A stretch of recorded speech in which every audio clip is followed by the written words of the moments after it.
You ask Tiger to calculate. This deals with finding the midpoint between 2 points. The midpoint between the 2 points is 1, 1. Let's solve it step by step. Plot the 2 points and calculate the midpoint using the formula. The coordinates of point 1 are x1 equals -4, y1 equals -3.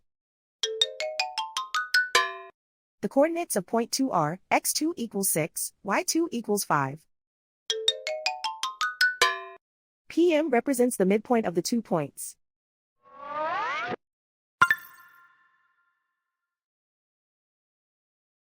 Use the x values in the midpoint formula to find the midpoints x.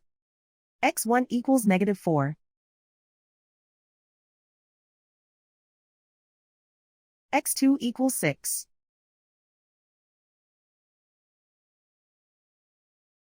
Simplify the arithmetic.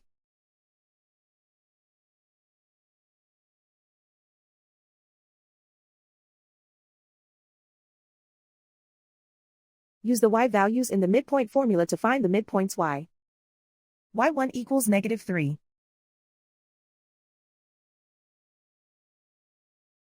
y2 equals 5.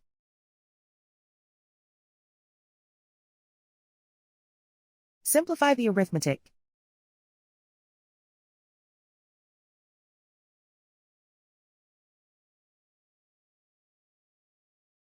And so, the midpoint is 1, 1.